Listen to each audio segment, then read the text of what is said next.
Well, it's the end of the year! And like always, I like to look back at all the reviews I did this year and figure out which ones were the worst. If you don't know me, I only review Nintendo Switch games. This will be a list of the worst games that I reviewed this year. If there's a game you think should be here, maybe I didn't review it. And for a worst list, that's likely a good thing for me. I play enough garbage. I took a second look at all the games on this list, and even if I said sale, it could still be here. Or if I said skip before, maybe I changed my mind. Like for example, one of the games on here I actually reconsidered after people were talking to me in the comments about it. And then I got thinking, yeah, they're probably right. So much so I pushed it into my secret worst 15 through 11 list. Hint, it's the videos that you're seeing right now. Now, this is just my opinion on the worst games I reviewed this year. You might have enjoyed these titles, and that's great. Just remember, this list is just for fun, and it's just my personal opinion. So with that said, number 10.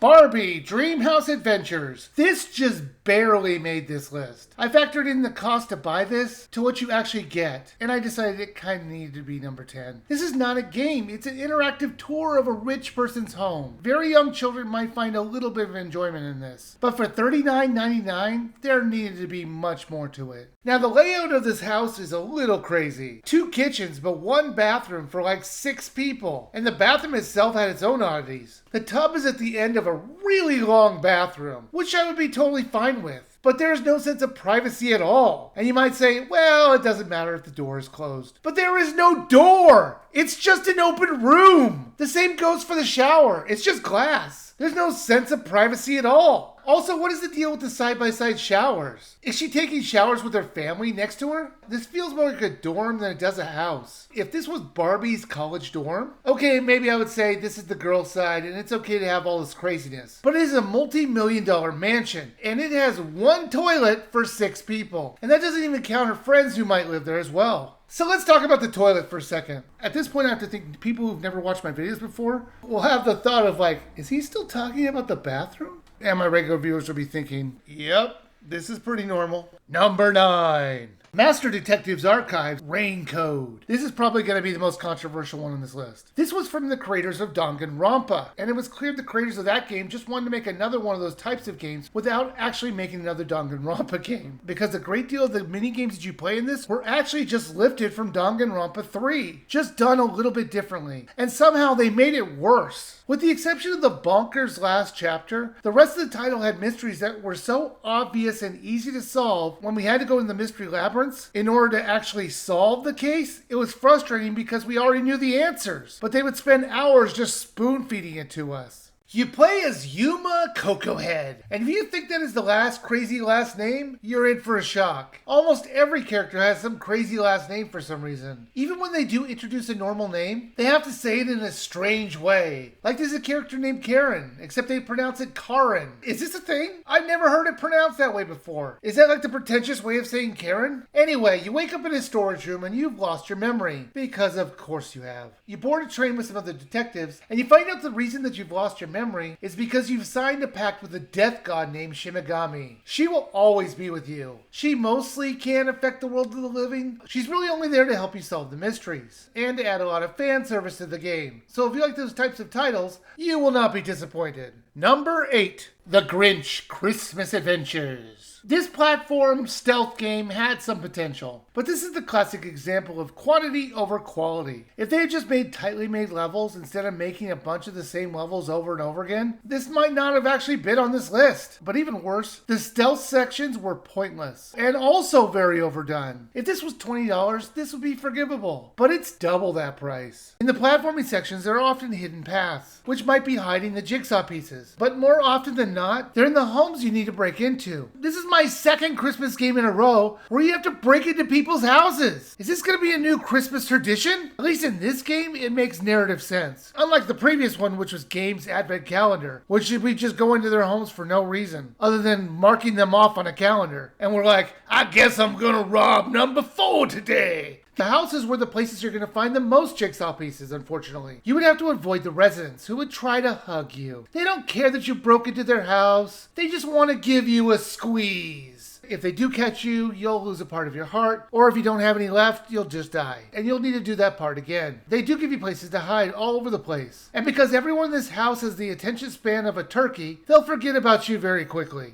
Number 7. That's my family fun night. Visually, I liked this game, and that's about all I liked about it. The way that some of these board games are set up made for some very dull gameplay. I've seen much better representations of these board games in other titles. It felt like they spent so much time making the interesting visual presentation that they forgot to make the gameplay actually interesting. This feels like two different games. One is about a family getting together to play board games. The other one's about a bunch of people who travel through time and history playing games in them. The two do not overlap naturally. Now let's start with the craziest apartment ever. There isn't a bed or a toilet to be seen. This apartment doesn't look like anyone actually lives there. It feels like a museum. I'm trying to imagine two kids living here and not being in pieces in hours. Just look at this promo picture. This is the mess that I would expect, not the world that they show us. Number 6. Sports Story. I loved Golf Story. It had a quirky charm to what was really just a golf RPG. When I heard this was announced, I was actually really excited to get to play it. What I wasn't expecting was a golf game with a bunch of half-baked sports games attached to it. At its core, it is still a golf title, and it is enjoyable enough when it did that. However, with the exception of tennis, the rest of the sports just felt like a pointless add-on. Let's talk about the soccer challenge that's in the second area that you have to explore. They give you a ball and say get goals. What? Where? It's never explained. It turns out you need to get through a gate that's above you. Why would you ever think that's a clear goal? I mean, there's not even an arrow. They do that with golf. Why not do it with this? Or in fishing, where you need to find a sinker, and they never tell you how to get it. This is how you get it. You need to get tuna from a random shop, which only will give it to you after a while. Then you get it canned, and then you need to offer it to some random NPC on the dock. This is crazy! This is required to keep the story moving forward. It should have been way more laid out. It was so infuriating. Number 5.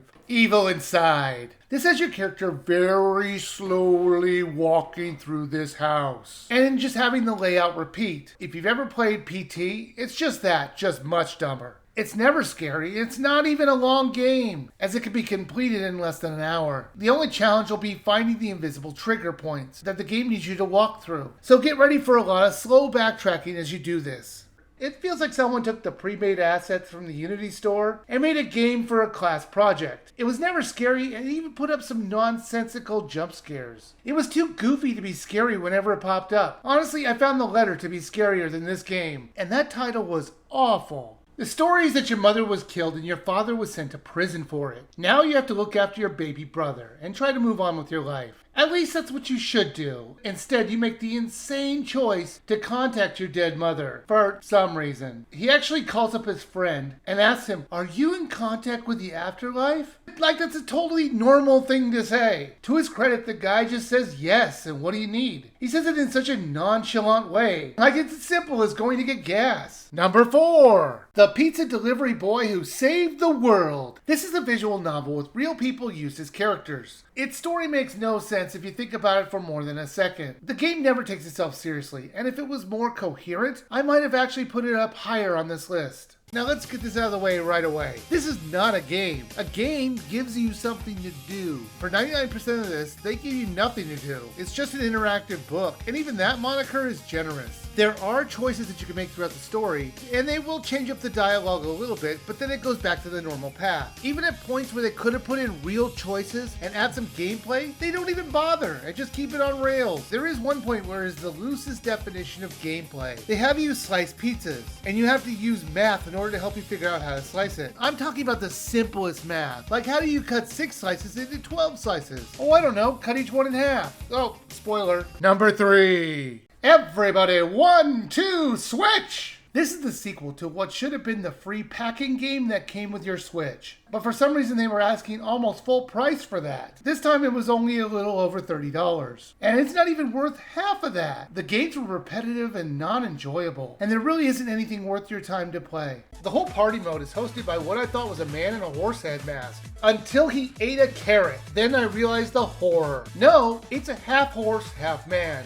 Why, Nintendo? Did you really think we'd find this crime against nature cute or fun? It's horrifying. Every time he came up, it just strengthened my thoughts that no one tested this game. Because I can't believe anybody would ever have a note saying, "I like the horsehead guy, he's cool." Number 2. Paperman Adventure Delivered. This is a 3D platformer which runs terribly on the Switch. I feel like someone played Donkey Kong 64 and as a personal challenge, they said, "I think I can make something even worse." The level design was confusing, the character selection was slow to change, and you could just easily jump over the gates of some of the puzzles, rendering them sorta pointless. Backtracking all the time so each of your characters could do their part in the level was aggravating. That wasn't until I accidentally jumped and I think I did a ground pound at the same time, and it caused me to jump higher than usual. It was never clear to me on what was causing the difference in height, but I quickly realized I could just jump over gates and walls. So I just kept doing it over and over again. The last time I ran into game-breaking glitches like this, it was in Sonic Boom, where I learned how to phase through doors.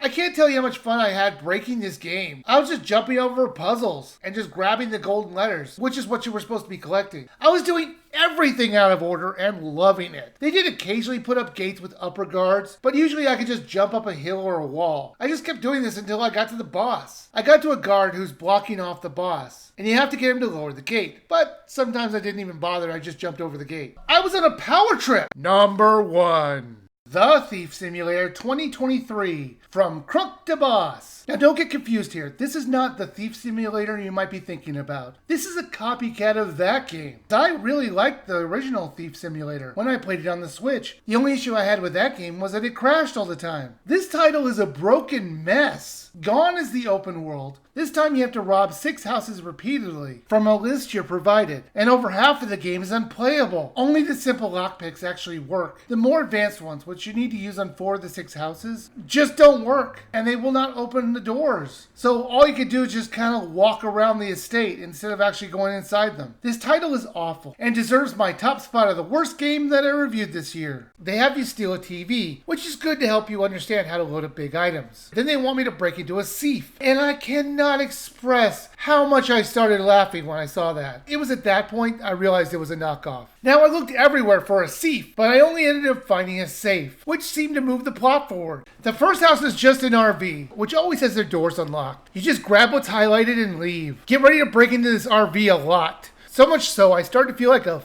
monster, constantly robbing this family who live out of an RV by a gas station all the time. You sell the items to a pawn shop, who apparently will buy meat and lollipops for insane prices. $54 for a lollipop? How about $67 for a bowl of beans? Who's this guy gonna resell them to? Well, that's a list of the worst games I reviewed this year. To end the year on a positive note, up next is my top 10 best games I reviewed this year. Thank you all for watching, and I hope everyone has a Merry Christmas.